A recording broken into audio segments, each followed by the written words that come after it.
Fighting back. This is going to be a controversial take on the matter. Sometimes, I don't blame people who fight back. Of course, no one wants a violent situation, but I just can't blame people who fight back. That concept of always trying to be the better person no matter what and fighting back makes you no better than them, it just doesn't work. It still makes you a punching bag.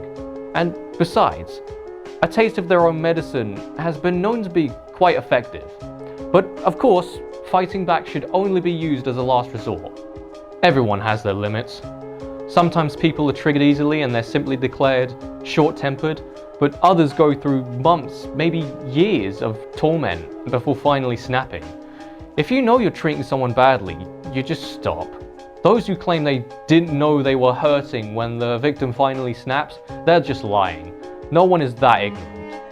You don't have to see signs from a victim to know what you're doing is wrong. There's that generalization, oh, it's always the quiet ones. Well, you know why they're quiet? I've said this before. When you bully someone to the point where they feel like they can't do or say anything without being bullied, of course they're quiet. Some people fight back as a sign for standing up for themselves, which is something we should all do, in our own way, like through verbal debates. If you really don't want a violent situation to the point of total pacifism, just tell a teacher or somebody. There is that concern where it may not do any good or the bullying might get worse, but it can stop bullying most of the time. Most of the time. Another reason why people fight back. Their help didn't completely end it all. If you're my age, you may remember the video of a kid in a school in Sydney getting bullied. Casey Heynes. This was in 2011.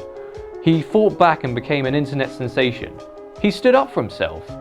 The video showed the world that the victim can fight back and what happens when you push a victim too far. Again, nobody wants a violent situation, but I just can't blame him for what he did. But of course, there are times where fighting back goes way too far, to the point of killing someone, for example. Let's go straight to the deep end. School shootings. J.H. Lee's school shootings in the US public schools claims that 87% of shootings were motivated by bullying. The Safe Schools Initiative report suggested that 71% were victims of bullying. These are high numbers. A lot of the perpetrators have used bullying as a motivation. However, when people online state that bullying is a reason for this, they're quickly disregarded in two ways. One, people use their own experiences. For example, oh, I was bullied, but I never thought about killing anyone. Or two, people act like you're trying to defend the shooter or something, saying stuff like, oh, it doesn't make it right or justified. First of all, nobody acts the same way as you. People respond differently to bullying, sometimes way too far, like this. Using your own experiences won't do anything. Secondly, nobody is justifying anything, but you can't deny it's a cause. Now, I'm from England, if you couldn't tell, and BBC News doesn't cover every single school shooting that happens in the US. But when they do cover one of them, the perpetrators are always portrayed to have had mental problems since the day they were born. But I know full well that's not always the case. Some shooters were regular people like you and me that were just driven into madness. Now, when an attack like this happens, one of the first responses to this is, we need tighter gun control. Gun control and violent video games are usually the main scapegoats. Now, you can tighten up the laws all you want, but it won't stop the killing. Even if the Second Amendment is completely revoked, while that may stop school shootings on a literal level, it won't stop school murders because the school shooter that would have been could easily just bring a knife into school and cause another death. The weapons may be different, but the effects are the same. When are people going to realize that bullying can have some very damaging effects on people? Even if they don't fight back and do nothing, that can still lead to mental health problems. The lesson I want to give is this.